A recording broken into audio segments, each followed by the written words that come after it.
हरिहंत सिद्ध सूरी उपाध्याय साधु सर्व अर्थ के प्रकाशी मांग लीक उपकारी जिनको स्वरूप जान राग ते भरी जो भक्ति काय को नमाई स्तुति को जारी है। धन्य धन्य तिन ही ते काज सब आज भये कर जोड़े बारे बारे वंदना हमारी है। मंगल कल्याण सुख सो हम चाहत हैं हो मेरी ऐसी दशा जैसी तुम धारी है। हो मेरी ऐसी दशा जैसी तुम धारी है। हो मेरी ऐसी दशा जैसी तुम धारी है। हे जिनेंद्र देव, जैसी आपकी दशा है वैसी ही दशा मेरी भी हो जावे। इसका यदि कोई मार्ग है तो वो मार्ग है संयम, वैराग्य। उस वैराग्य के मार्ग पर चलकर, उस संयम के मार्ग पर चलकर ही आप जैसी अवस्था की प्राप्ति होती है। और उस मार्ग पर चलने के लिए तैयार है यहाँ राजमाता विजया। जीवनधर कुमार की माँ सारी अनुकूलताओं को देखकर, प्रतिकूलताएं भी भोगकर, पुनः अनुकूलताएं मिल जाने पर, अनुकूलताएं जिन्हें आकर्षित न कर सकी, पुण्य का उदय और उस पुण्य के उदय में मिलने वाली अनुकूलताएं जिन्हें अटकाने और रोकने में समर्थ नहीं हो सकी, आज उन्हें दीक्षा का परिणाम आ रहा है। आज उनके मन में ये भाव आया है कि मैं संयम अंगीकार करूंगी, क्योंकि संयम का रास्ता ये वास्तविक रास्ता है। प्रत्येक जीव को बनने वाली परिस्थितियां उसके पुण्य पाप कर्म के उदय से बनती है। जगत में कोई अनुकूलताएं दे सके ऐसा किसी की ताकत नहीं है, और दें भी तो कहां से दें? जो स्वयं छोड़ करके चले गए वे दूसरों को क्या देंगे? हमारे तीर्थंकर परमात्मा, उनकी प्रतिमाएं हाथ पर हाथ धरी हुई दिखाई देती हैं। उनकी वीतराग छवि एकमात्र वीतरागता का संदेश देती है। एकमात्र यह संदेश देती है कि हे जीव, तू वीतराग बन। कल हमने इन बातों के बारे में थोड़ी चर्चा की थी और ऐसी बात कही थी कि देखो, जिनको देखते हैं वैसे परिणाम आए बिना नहीं रहते।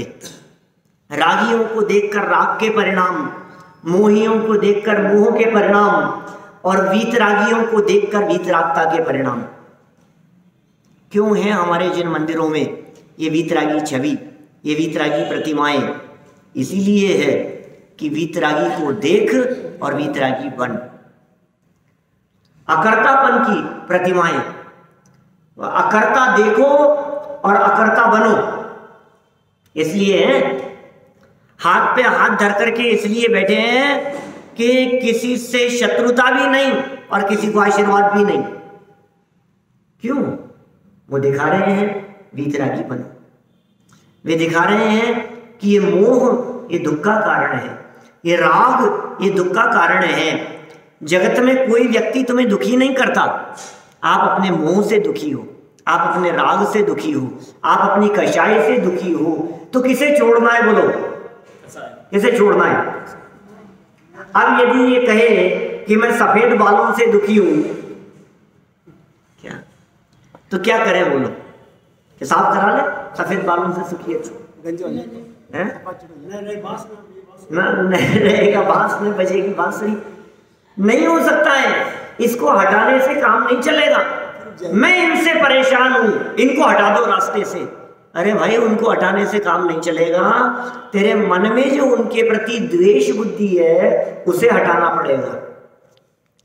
तेरे भावों में, तेरे विचारों में जो उनके प्रति अपनापन और राग का परिणाम है, ये तेरे दुख का कारण है, इसे हटाना पड़ेगा। इसलिए ज्ञानी श्रावक ये विचार करते हैं कि भाई राग ही दुख जन्य है। देखिए आप पेज नंबर 513 पर 15 नंबर का श्लोक जहाँ से बात हमारे को आगे बढ़ानी है। ज्ञानी श्रावक को भी रागजन्य दुख, श्रावक को भी राग जितना दुख होता है, माने दुख की मात्रा आपके राग के परिमाण में है। कौन व्यक्ति कितना दुखी होगा? बोलो बोलो। आज खबर आई श्यामलाल जी मर गए, किस किस को तकलीफ है? कौन श्यामलाल? कौन है? हरिमोहन जी, वो कौन है? ये क्या पता कौन है? आपको कोई तकलीफ? आपको पता लगा, आप दुखी नहीं? नहीं, बिल्कुल दुखी नहीं। हम क्यों दुखी होंगे? हाँ, यदि हमारे कोई परिचित होते क्या और उनका मरण होता तो फिर दुख की संभावना थी कि सुनो, परिचित भी है लेकिन उनके मरने पर भी आपने एक दिन भी भोजन नहीं छोड़ा। फिर भोजन कोई छोड़ा जाता है क्या? जो जितना घनिष्ठ होगा उसके वियोग से होने वाला दुख भी उतना ही होगा। दुख का संबंध आपके राग से है। जितना जितना राग कम होगा उतना दुख कम होगा, जितना जितना राग ज्यादा होगा उतना दुख ज्यादा होगा। ये नियम है, नियम बना लेना आप इसको। मोह दुख का घर है, राग दुख का घर है। कषाएं और मोह के परिणाम ये इस जीव को दुखी करते हैं। तो क्या करें आप? बोलो। अभी उपाय तो बताएंगे, पहले दुखी है इस वजह से, ये तो पता लग जाए। जैसे एक बार इस बात का पता लग जाए कि ये दुख का कारण है तो फिर छोड़ने के लिए कहना नहीं पड़ता, फिर अपने आप छूटता है। आपको कहें भाई साहब ये जो दूध है ना, इसमें छिपकली गिर गई थी, आप पी सकते हैं? और देखो आपके हाथ में गिलास आया दूध का, अच्छा मलाईदार है, रबड़ी जैसे दिख रहे, बिल्कुल ऐसा लच्छेदार। अब उस दूध को आप ये उठाया आपने गिलास और यहां तक ले आए, और इतने में एक बच्चे ने कहा आकर के, अंकल दूध में तो छिपकली गिर गई थी। क्या अब क्या करें? बोलो। इतना सुनते ही वो गिलास, इतने में दूसरा बच्चा आया कि अंकल पता नहीं उसमें गिरी थी या नहीं गिरी थी, तब भी नहीं, उछल करके भागते हुए भी देखा था। बोलो पियोगे कि नहीं पियोगे? नहीं? क्यों, क्या हो गया?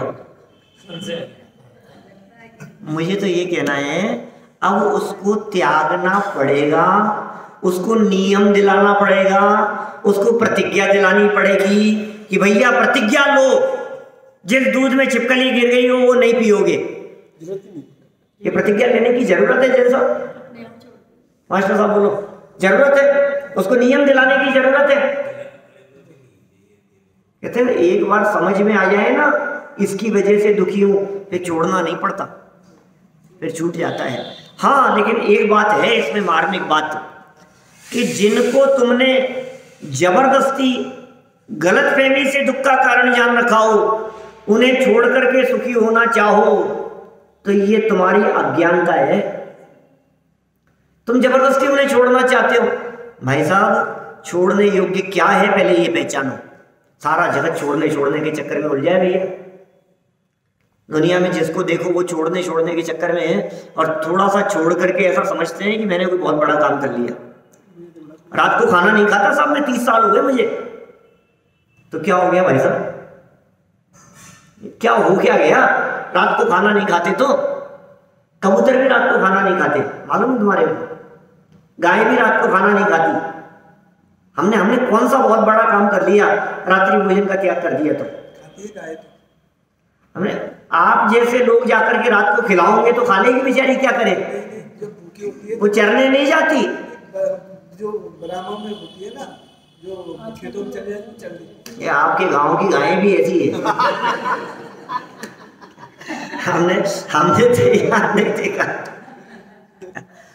हमने तो शाम हो जाने के बाद गायों को चुपचाप शांति से बैठे हुए देखा है। कुछ दम नहीं है। देखो सारा जगत सुखी होने के नाम पर जोड़ना चाहता है। 90%, 95% और 99% भी कहें तो कोई बड़ी बात नहीं है। 99% लोग सुखी होने के लिए, आने दो, जितना आए उतना ही कम दिखाई देता है, जोड़ने में लगे हुए हैं। लेकिन कुछ परसेंट ऐसे भी हैं जो सुखी होने के लिए छोड़ना चाहते हैं, जो सुखी होने के लिए त्याग करना चाहते हैं, जो ये कहते हैं छोड़ो तो सुखी हो जाओगे, छोड़ो तो सुखी हो जाओगे। लेकिन उनसे कहते हैं भाई तू पहले ये नक्की तो कर, क्या जोड़ना है और क्या छोड़ना है। तुझे पता है जिस संपत्ति को तू जोड़ना चाहता है, जिस पैसे को तू इकट्ठा करना चाहता है, ये तेरे इकट्ठा करने से इकट्ठा होता ही नहीं है। कि सब छोड़ तो सकता हूं, तेरे छोड़ने से छूटता ही नहीं है। बोलो, न जोड़ने से सुखी होता है न छोड़ने से सुखी होता है। जोड़ने और छोड़ना किसको है, इसे पहचान कर जो जीव राग और मोह से विरक्त होता है वो सुखी होता है। ये कह रहे हैं दुख का कारण क्या, राग जन्य दुख। ज्ञानी श्रावक भी, क्या बात कर रहे हो साहब, ज्ञानी भी दुखी होते हैं कि हाँ जितना मोह बच गया है ना उतना दुख है, और जितना मोह निपट गया उतना सुख। देखो यही बात यहाँ इस श्लोक में कहना चाहते हैं। ततः कृच्छ्रायमाणं ते महीनाथं च कृच्छ्रुतः अनुज्ञाप्य ततो गत्वा दीक्षिश्रातां यथाविधि। इसके अनंतर उन दोनों माताओं ने शोक युक्त राजा जीवनधर कुमार को किसी प्रकार कष्ट से समझाकर और वन में जाकर विधि पूर्वक जिन दीक्षा ग्रहण की। दो माताएं थी जीवनधर कुमार की, एक जन्म देने वाली, एक पालन पोषण करने वाली। जन्म देने वाली माता को जब दीक्षा का परिणाम आया तो उसे देखकर पालन पोषण करने वाली माता को भी उन परिणामों को देखकर वैराग्य का परिणाम आ गया। वैरागियों को देखकर वैराग्य के परिणाम हो जाते हैं और दोनों ही दीक्षा लेने के लिए तैयार हो गई। दोनों माताएं जब दीक्षा लेने के लिए तैयार हुई तो विचार आया कि हमारे चले जाने पर जीवनधर का क्या होगा। रोए, तकलीफ भाई, दोनों माँ छोड़ करके चले जाए तो कैसा लगता है, आसान थोड़ी ना है। एक प्रकार से दीक्षा ले लेना ये वियोग जैसा ही है। अब लौट करके घर में नहीं आएंगे, अब हमें आशीर्वाद नहीं मिलेगा इनका। पुत्रवत, साधर्मीवत तो मिल सकता है, पुत्र जैसा आशीर्वाद नहीं मिलेगा, क्योंकि त्यागियों और वैरागियों के बाल बच्चे नहीं हुआ करते, त्यागियों और वैरागियों के परिवार वाले नहीं हुआ करते। अब ये इनके परिवार वाले नहीं है। अब यदि हम दीक्षा लेने के लिए जाएं तो जीवनधर कुमार को क्या कह करके जाएं जिससे कि उनको कम तकलीफ हो, किसी प्रकार का कष्ट न हो, वे शोक युक्त हो जाएंगे, तो उन्हें समझाकर ही जाना चाहिए। ऐसा विचार कर दोनों माताएं कुछ समझाकर जीवनधर कुमार को छोड़कर, राजपाट छोड़कर दीक्षा लेने के लिए जा रही है। देखिए नीचे सरलार्थ। जन्मदात्री राजमाता विजया एवं पालन पोषण करने वाली माता सुनंदा, दोनों ही माताओं के दीक्षा लेने के विचार से होने वाले वियोग से अत्यंत दुखी जीवनधर कुमार को दोनों माताओं ने बड़ी कठिनाई से शांत किया और फिर जंगल में जाकर आगमोक्त विधि से दीक्षा ली। दोनों माताओं ने जीवनधर कुमार को समझाया और बहुत कठिनाई से, आसान नहीं था। देखो, परिवार वालों से दीक्षा के लिए आज्ञा मांगना और आज्ञा मिल जाना ये आसान काम नहीं, ये आसान नहीं है। और बिना कहे और बिना आज्ञा लिए हुए दीक्षा ले लेना ये भी योग्य नहीं है। नहीं तो कोई भी व्यक्ति कहीं भी कुछ भी द्वंद्व फंद करे और कहीं जाकर के दीक्षा ले लेने, ऐसा नहीं चलेगा भाई साहब, ये नहीं चल सकती ये स्थिति। इसका मतलब क्या है कि दीक्षा लेने की जो विधि प्रवचन सार में जो कही है, जो की थी अपन ने एक बार चर्चा पहले भी, प्रवचन सार चरणानुयोग सूचक शूलिका में दीक्षा लेने की विधि के संदर्भ में जो बातें कही, उन्होंने कहा कि आप इच्छ बंधु अगम, समस्त बंधु वर्ग से पूछ करके जाओ, पहले पूछ करके आओ अपने माँ बाप से, अपने भाई बहन से, अपने परिवार वालों से, यदि वे परमिशन देंगे तो मैं आपको दीक्षा दूंगा। आचार्य देव कहते हैं ऐसे, नहीं दे तो नहीं देंगे, तो फिर दीक्षा नहीं देंगे। बोलो, आपको पूछ करके आना पड़ेगा उनसे, आप उनको संतुष्ट करके आओ। आप यदि बिना पूछे यदि आ गए हो तो दीक्षा के अधिकारी नहीं हो आप। इसके पीछे कितना सुंदर तर्क दिया था ये दादा ने। क्या तर्क था कि सुनो नहीं, हाँ पुलिस में रिपोर्ट दर्ज करा देंगे, नहीं तो कम से कम उनको सूचना देना जरूरी है जिनको आपके चले जाने से फर्क पड़ता हो, तकलीफ होती हो, और आपके चले जाने के बाद जो आपकी तलाश करते हो या तलाश कर सकते हो, उनको सूचना दे करके जाना जरूरी है दीक्षा के पहले। नहीं तो आप दीक्षा ले लेंगे बिना सूचना के और वो जाकर के क्या करेंगे, थाने में जाकर के गुमशुदा की रिपोर्ट लिखवाएंगे। तभी फिर तकलीफ होती रही, वो भी उधर पूछती फिर होगी कहाँ चले गए, कहाँ चले गए, और ये भी महीने भर तक सोचता रहा क्या करूं, इंतजार कर रही होगी बेचारी। पुष्प डाल की बात कर रहे हैं, पुष्प डाल और वारी शेण, मालूम आपको कहानी, जाने के सर आपको नहीं मालूम, क्या बात कर रहे हैं, मैं तो सुनाता रहता हूँ यहाँ, आपको मालूम है साहब बाबूजी, पुष्प डाल वारी शेण, बहुत जबरदस्त प्रसंग है ये, वैराग्य का प्रसंग चल रहा है, सुनो तो सुनाता हूँ आपको कहानी सुनो। बचपन के दोनों दोस्त थे, आपने सुनी है? कोई बात नहीं, ताजा। दोनों दोस्त थे बचपन के, एक का नाम था पुष्पडाल, एक का नाम था वारीशेण, दोनों बचपन में दोस्त थे। वारीशेण बड़े होकर के बन गए नगर के राजा, और पुष्पडाल एक गरीब किसान के बच्चे थे, तो अपने गांव में रहने लगे, वहां चले गए। अभी दोनों जो हैं बड़े हो गए, और बड़े हो जाने के बाद वारीशेण ने ले ली दीक्षा, वे बन गए दिगंबर मुनि, साधु हो गए। दीक्षा लेने के बाद वे वारीशेण बहुत वर्षों तक तपस्या करते रहे, विहार करते रहे, इधर उधर जाते रहे, घूमते रहे सब कुछ। एक दिन अचानक घूमते फिरते हुए उसी गांव में पहुंचे जिस गांव में पुष्पडाल रहता था,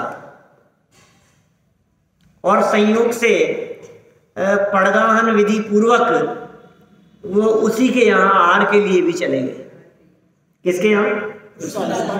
पुष्पडाल के यहाँ। देखते ही पहचान गया पुष्पडाल, तो मेरे दोस्त है क्या यार, ये तो साधु हो गए थे, मुनि हो गए थे, और आज मेरे घर पे आए। बचपन में खूब गिल्ली डंडा खेलते थे हम तो, हार हुआ, इसके तो मन में चल रही थी, बैठेंगे थोड़ी देर गप्पे लगाएंगे, बातें करेंगे, बचपन की बातें याद आएंगी, और परिवार वालों को भी बताऊंगा, पता है मेरे दोस्त हैं। अब महाराज तो कुछ बोले ही नहीं। आहार हुआ, और आहार लेने के बाद वे तो तुरंत रवाना होने लगे। इसको तो घबराहट हुई, क्या हुआ, ऐसा तो हो नहीं सकता, मुझे पहचाने नहीं, ऐसा तो नहीं हो सकता, ये बोल ही नहीं रहे, तो कुछ बोले ही नहीं। बाहर निकल गए, तो बाहर निकले तो कोई बात नहीं, अब इनको नहीं रुकना होगा, जल्दी होगी, तो वो भी साथ साथ में बाहर निकला, पुष्पलाल भी। और बाहर निकल करके विचार मन में ये था कि निकलते समय जब आगे बढ़ेंगे तो hi hello okay bye tata कुछ तो करेंगे क्या, फिर मिलेंगे, ठीक है भाई, कुछ तो बोलेंगे। बाहर निकला और उनकी तरफ देखता रहा, वो तो कुछ नहीं बोले, साथ साथ में पीछे पीछे चल लिया। घबराहट हुई, क्या क्या हुआ। कुछ दूर आगे चलने पर वारिशेण बोले, कोई मुश्किल से कोई 25-50 कदम बढ़े होंगे, और वारिशेण ने इतना कहा कि क्या बात है, मेरे ही साथ चलने की तैयारी है। हाँ, मन में जिसके इतनी देर से चल रही थी, अब 2 शब्द बोले तो अभी क्या चलने लगा। हाँ और बिल्कुल।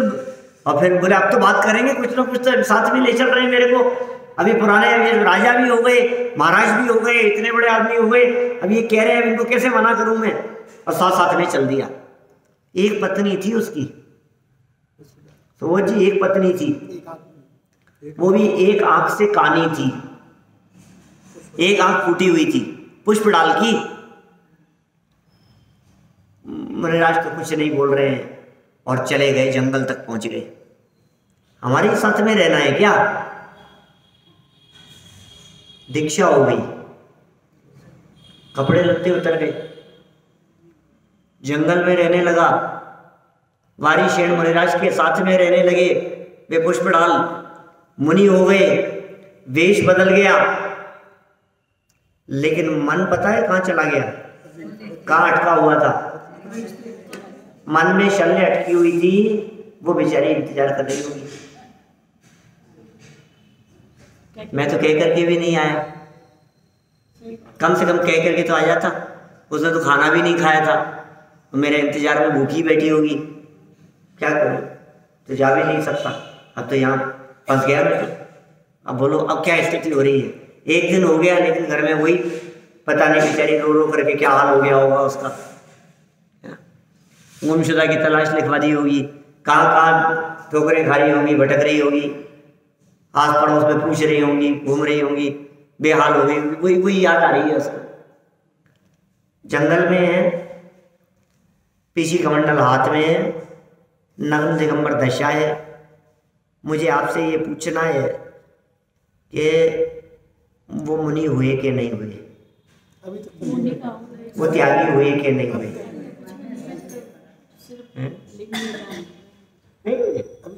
छोड़ा कि नहीं उन्होंने घर गृहस्थी को? क्यों साहब, क्या कहना है?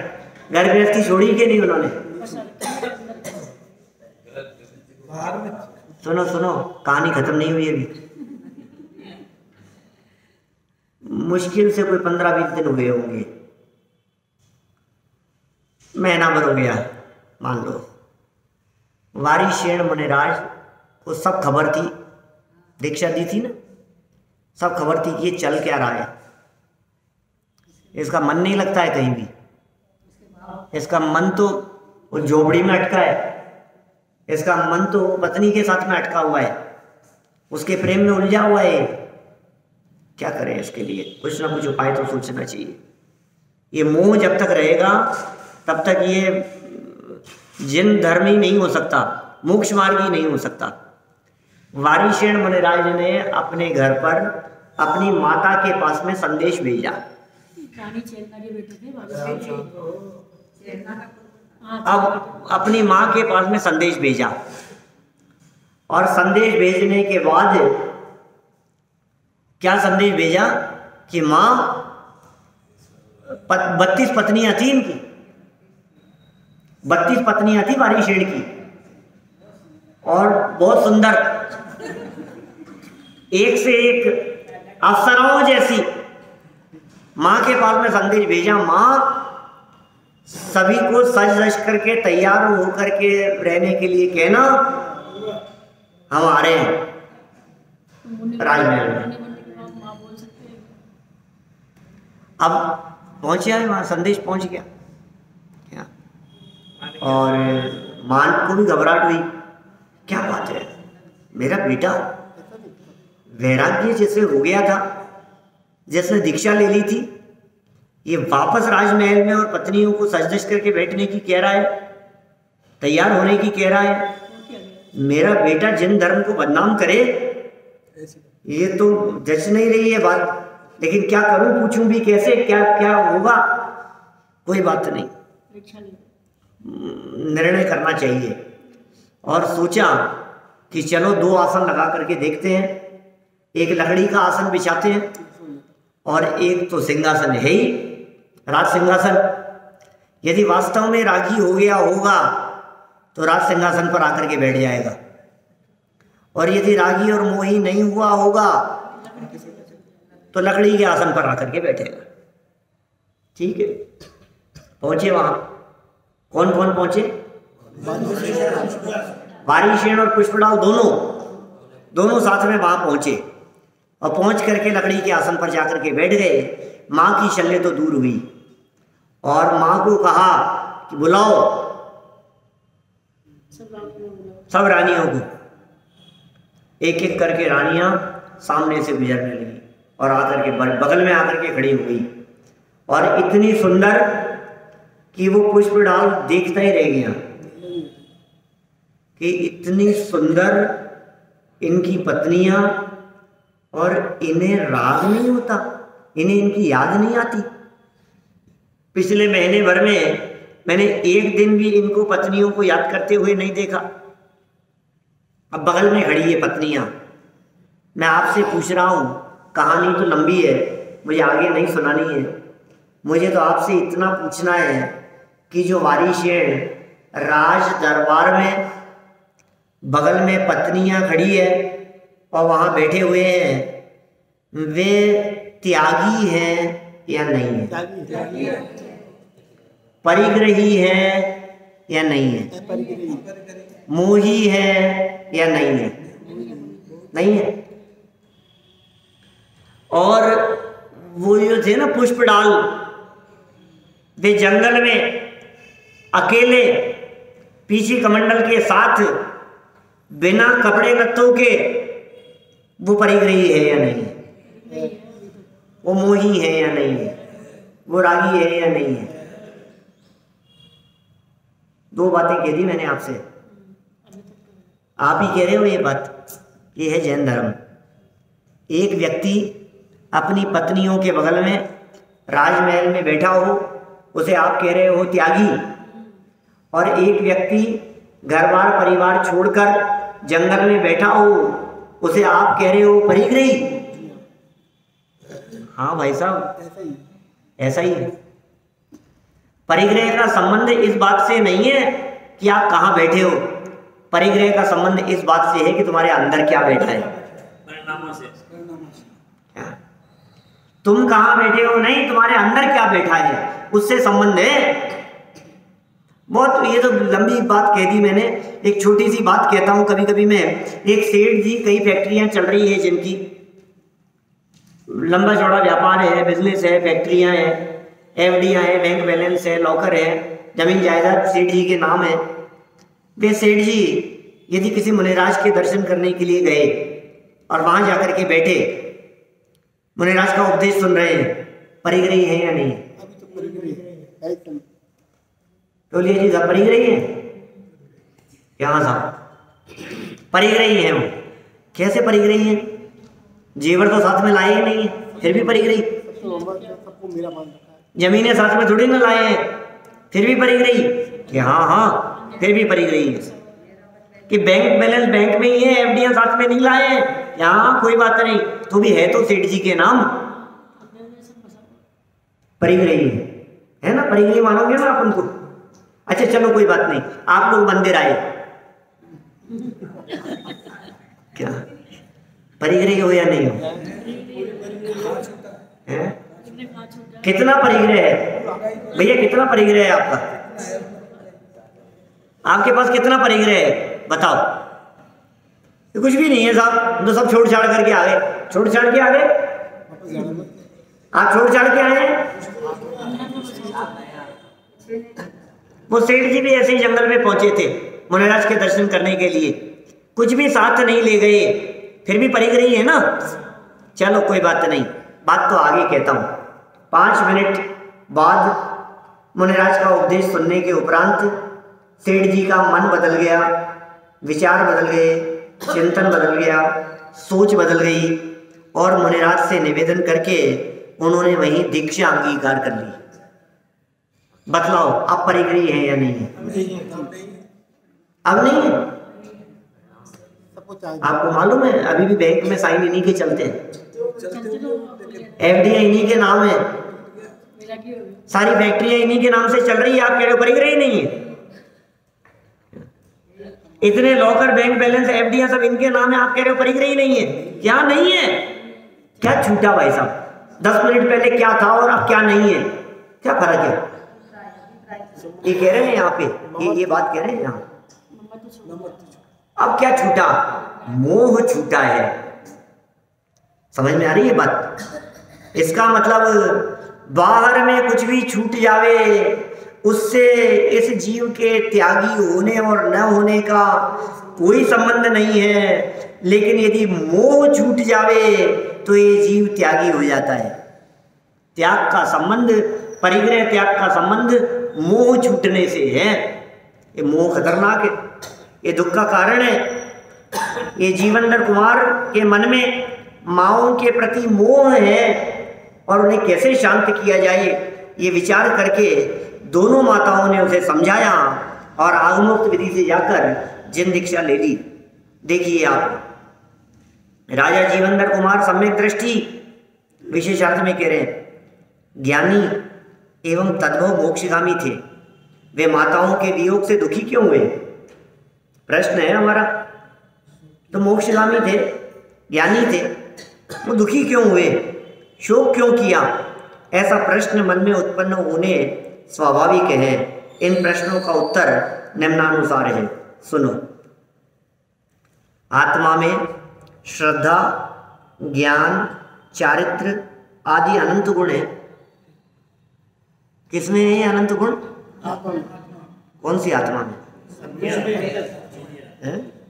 कौन सी आत्मा में? कौन सी आत्मा में? परंपरा में मिलेगी क्या? तिजारा में? कौन सी आत्मा की बात कर रहे हैं?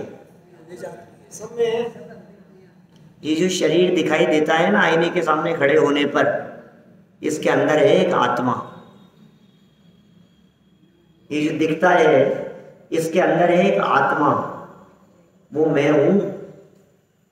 ये जो आवाज जहां से आ रही है, जो हुंकार भरता है मैं, ये जो मैं पना जहां से उठता है वो मैं हूं भाई साहब। वो दिखता है क्या आपको? वो अमूर्तिक है, वो आत्मा। उस आत्मा में श्रद्धा भी है। श्रद्धा नाम का एक तत्व है, एक गुण है, एक ज्ञान नाम का गुण है, एक चारित्र नाम का गुण है, और ऐसे 2-4 नहीं अनंत गुण हैं। सबके आत्माओं में है और हमारे आत्मा में भी है। अरे हमारे आत्मा में ऐसा कहना गलत है, हम में, मुझ में, हमारे आत्मा में जब हम ऐसा कहते हैं तो भेद दिखता है। हम में अनंत गुण है और कह रहे हैं प्रत्येक गुण का परिणमन अपने अपने में पूर्ण स्वतंत्र है। अभी क्या है ये प्रत्येक गुण, उनका परिणमन? कई लोगों को समझ में नहीं आती ये बात। क्या मास्टर साहब पहली बार सुनते हैं तो ऐसा लगता है ये क्या भाषा है यार, ये क्या कहना चाह रहे हैं, ये कौन सा परिणमन क्या होता है? अपने अपने में पूर्ण स्वतंत्र है। कौन स्वतंत्र? हमने तो एक स्वतंत्रता देखी है, देश आजाद हुआ हो। ये कौन से स्वतंत्रता की बात कर रहे हैं? ये भजन में बोलते हैं ना, क्या बोलते हैं आप?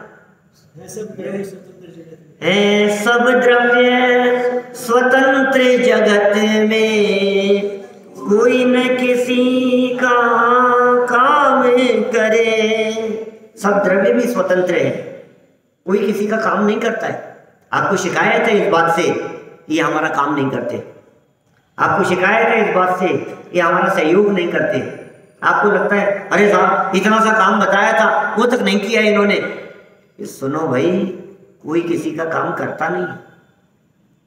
कौन किसका काम करता है बोलो? आप किसका काम करते हो? इनका? आप किसका काम करते हैं? कि नहीं नहीं साहब ऑफिस में आज तो आया नहीं था, उसका काम भी मुझे करना पड़ गया। आप धोखे में हैं। किसी दूसरे का काम कोई दूसरा कर सके ऐसा होता ही नहीं है। हर व्यक्ति अपना अपना काम करता है। सारे द्रव्य स्वतंत्र है, व्यक्ति स्वतंत्र है। व्यक्ति स्वतंत्रता के साथ साथ उसका शरीर स्वतंत्र है। शरीर का प्रत्येक परमाणु स्वतंत्र है। शरीर का परमाणु परमाणु कहाँ से काला पड़ना है, कहाँ से गोरा होना है, कितना मोटा होता है, कितना वजन बढ़ना है घटना है, हर परमाणु परमाणु स्वतंत्र है। इतना ही नहीं, इसके अतिरिक्त उस परमाणु में, उस आत्मा में मौजूद रहने वाले अनंत गुण हैं, वो गुण भी स्वतंत्र है, उनकी अवस्थाएं भी स्वतंत्र है। ये कुछ कहना चाह रहे हैं, एक गुण का परिणमन अन्य गुण के परिणमन में कुछ नहीं कर सकता। एक का काम दूसरा कर सकता हो। आपको पीना है दूध और थोड़ा मीठा कम है और आपने हमसे मांगा और बोले बुरा है क्या, शक्कर है क्या, शुगर है क्या? तो हमने कहा भाई साहब शुगर तो नहीं है, लेकिन वैसी ही है, थोड़ा मिलती जुलती शक्ल वाली दूसरी है। क्या बोलो काम चल जाएगी क्या? चल जाएगा काम। आप तो पहचान गए ना मिलती जुलती शक्ल वाले को। स्वरूप ही बदल जाएगा। देखो कि वैसी की वैसी सफेदी, उतना ही बारीक, उससे ज्यादा सफेदी, लेकिन उसके बावजूद भी वो शक्कर का रंच मात्र भी काम नहीं कर सकता। वो नमक माने कितना नमक डाले कि वो मिठास का काम कर लेवे। उसके गुण अलग हैं, इसके गुण अलग है। नमक का खारापन मिश्री की मिठास जैसा काम नहीं कर सकता, शक्कर की मिठास जैसा काम नहीं कर सकता। दोनों स्वतंत्र गुण हैं। ये कह रहे हैं यहाँ पर, अतः श्रद्धा और ज्ञान गुण सम्यक रूप से परिणमने पर चारित्र भी सम्यक होता है, पर वह चारित्र अरहंत सिद्ध जैसा पूर्ण शुद्ध नहीं हो पाता। श्रद्धा तो है और ज्ञान भी है। बहुत सारे लोगों को शिकायत रहती है, इतनी ज्ञान और इतनी समझ होने के बावजूद भी फिर आप घर में क्यों बैठे हो? आप दीक्षा क्यों नहीं ले लेते? स्वामी जी के सामने इतने इतने इतने इतने विद्वान होकर के बातें बातें करते हो तुम पूरी। दीक्षा ले ना थोड़ा सा, घर छोड़ करके बाहर निकलो तो पता लगे। ऐसे ऐसे जवान से पूरी बातें करने से क्या होगा? आचरण में भी तो दिखना चाहिए। उसके संबंध में यहाँ ये कह रहे हैं भाई साहब, ज्ञान और श्रद्धा ये अलग चीज है और चारित्र अलग चीज है। जब ज्ञान और श्रद्धा होती है तब चारित्र होता है, लेकिन वो चारित्र आज ही पूरा हो जाएगा ऐसा नहीं, ऐसा नहीं। इसलिए कह रहे हैं वो अरहंत और सिद्धों जैसा चारित्र देखना चाहते हो, तुम मुनिराजों जैसा चारित्र देखना चाहते हो। ज्ञानियों के जीवन में भी अपनी भूमिका के योग्य चारित्र तो होता ही है। देखिए, जब तक कषाय परिणाम है तब तक अपनी अपनी भूमिका के अनुसार विद्यमान कषाय चौकड़ी के उदय से दुख होना वस्तु स्वरूप के अनुकूल है। कौन कितना दुखी होगा? अपनी अपनी कषाय चौकड़ी के उदय के अनुसार। जितनी कषायें है उतना दुख होगा, जितनी कषायें चले गई उतना दुख नहीं होगा। तद्भव मोक्षगामी भगवान रामचंद्र जी, ये कौन है? दशरथ पुत्र राम, भरत चक्रवर्ती ऋषभ देव के पुत्र। आदि का गृहस्थ जीवन भी समझना उपयोगी रहेगा। समझ लो इनका जीवन, बोलो आपको समझ में आ जाएगी बात। भरत जी घर में ही बैरागी, घर में ही बैरागी थे भरत जी। हाँ, आप उनके जीवन को देखेंगे तो आप महसूस कर पाएंगे कि भाई ये भी इतने दुखी होते हुए दिखाई दे रहे हैं, ये भी पत्नी को छुड़ाने के लिए 6-6 महीने तक युद्ध करते हुए दिखाई दे रहे हैं। ये ऐसा कैसे हो सकता है? हो सकता है भाई साहब, ये मोहियों की दशा है, थोड़ा बहुत मोह है। ज्ञानी होते हुए भी अभी मोह का सद्भाव है। मुनि जीवन में, अभी देखो ये तो ज्ञानियों की बात कह दी, भरत और रामचंद्र जी की। भरत चक्रवर्ती तो क्षायिक सम्यक दृष्टि थे, ऋषभ देव के बेटे थे। क्या क्या नहीं सिखाया था पिताजी ने बचपन से? अच्छे संस्कार नहीं दिए थे क्या? दिए थे अच्छे संस्कार। और दिख क्या रहा है? पिताजी दीक्षा लेकर के चले गए और सारे भाइयों को कह दिया, हे सब मेरी अधीनता स्वीकार करो, मैं चक्रवर्ती सम्राट हूं, तुम सब मेरे अधीन रहोगे। ये संस्कार है। अपने भाइयों की संपत्ति हड़प ले, ये संस्कार है। भाई भी बहुत होशियार थे। इतना पुण्यशाली है हमारा बड़ा भाई भरत, या तो इसकी अधीनता स्वीकार करें, लेकिन अधीनता स्वीकार तो करना नहीं है हमारे को। अधीनता स्वीकार नहीं करेंगे तो रह नहीं पाएंगे। तो क्या करें? सारे के सारे दीक्षा लेकर निकले। तुम संभालो राज्य, तुम संभालो राज्य, बोलो। 100 के 100, 101 पुत्र थे ना ऋषभ देव के, 100 के 100 दीक्षा लेकर के निकल गए। बाहुबली भी कुछ समय तक रहे, फिर बाहुबली भी दीक्षा लेकर के चले गए। बोलो आप, ये संस्कार थे उनके। ये सब छोड़ छोड़ करके जा रहे हैं तुम्हारे लिए और तुम स्वीकार करते जा रहे हो। ये संस्कार है कि भाई चौथे गुण स्थान की भूमिका है। अभी चक्रवर्ती हैं, क्षायिक सम्यक दृष्टि हैं, अभी वैरागी भले ही नहीं हुए हैं, अभी दीक्षा भले ही नहीं ली है, लेकिन अंदर में वैराग्य का वातावरण तो चलता है। प्रवृत्ति में नहीं दिखाई दे रहा है, आचरण में नहीं दिखाई दे रहा है।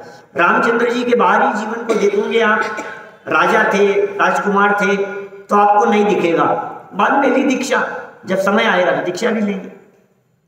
देखिए क्या कह रहे हैं यहाँ, मुनि जीवन में जितने अंश में कषाय, माने एक कषाय चौकड़ी है, उतने अंश में मुनिराज को भी दुख होता है। चारित्र गुण में सम्यकपना आने पर भी वीतरागता और सरागता का परिणाम बना रहता है। इसे मिश्र भाव कहते हैं। मुनि भूमिका की बात कर रहे हैं अब यहाँ। राग रहता है मुनि भूमिका में भी, लेकिन बहुत अंश मात्र। मुनि भूमिका में ऐसा राग नहीं होता परिवार वालों जैसा।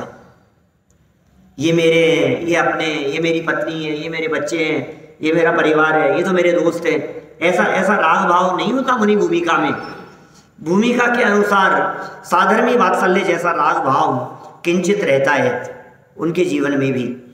चारित्र गुण में सम्यकपना आने पर भी वीतरागता और सरागता का परिणाम बना रहता है। इसे मिश्र भाव कहते हैं। चौथे गुण स्थान से 10वें गुण स्थान तक ऐसा मिश्र भाव साधक के जीवन में भी बना रहता है।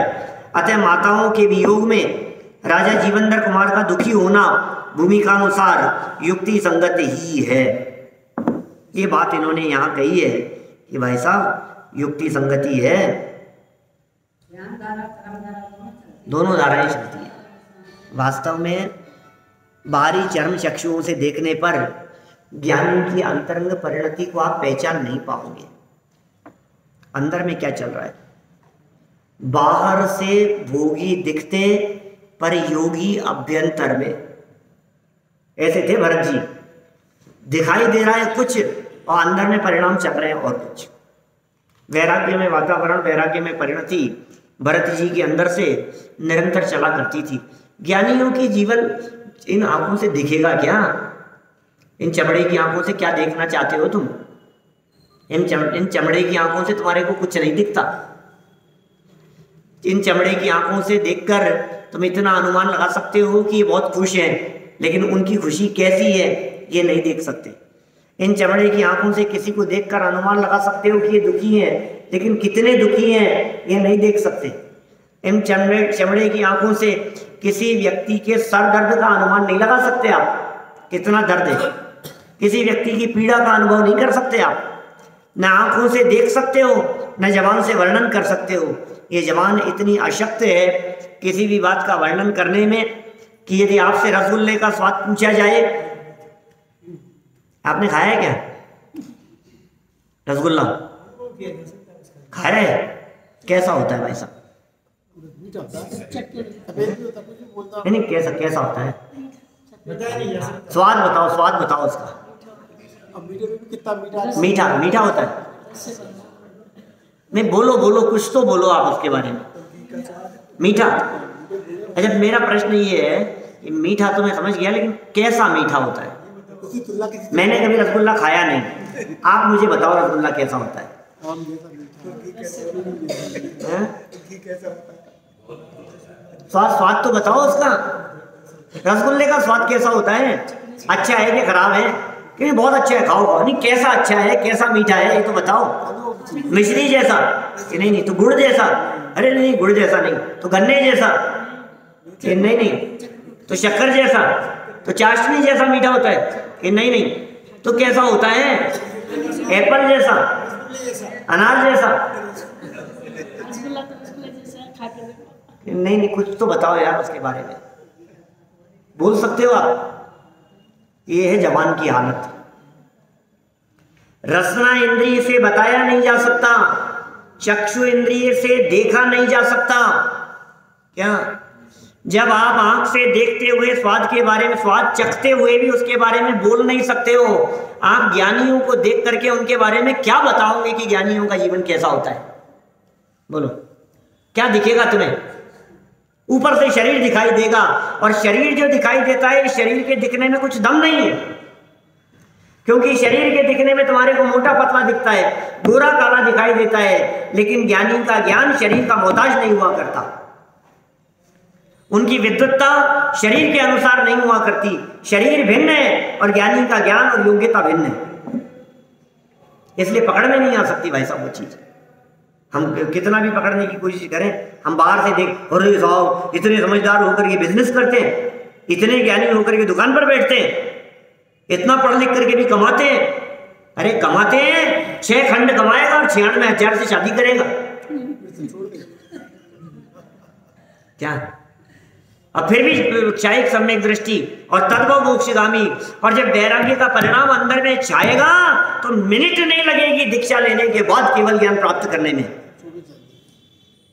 भरत जी अंतर्मुहूर्त में दीक्षा लेने के बाद केवल ज्ञानी हो गए। अंतर्मुहूर्त में ऐसा क्या किया उन्होंने?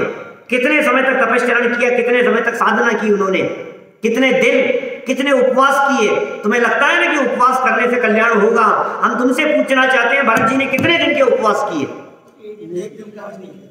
एक भी उपवास नहीं किया, भगवान बन गए। दीक्षा लेकर के भगवान बन गए, परमात्मा बन गए। इसका मतलब परमात्मा बनने के लिए ये बाह्य आचरण जरूरी नहीं है, अंदर की तैयारी जरूरी है। बाहर में कपड़े उतरे, लेकिन अंदर की तैयारी बरसों से चल रही थी। ज्ञानियों के अंदर में जो तैयारी चलती है उसे ज्ञानी ही जानते हैं, ज्ञानी ही समझते हैं। ऊपर से देखने से हमारे समझ में नहीं आता। भूमिका के अनुसार जितना जितना राग उनके जीवन में बरतता है, उतनी आकुलता और कष्ट का अनुभव भी होता है। और जब मोह और राग पूरी तरह से नष्ट हो जाता है तो फिर वे पूरी तरह से सुखी भी हो जाते हैं। हम भी यदि सुखी होना चाहते हैं तो मोह और राग को छोड़ करके ही सुखी हो सकते हैं। हम भी इन सब का त्याग कर सुखी हों, इसी भावना से बात को विराम।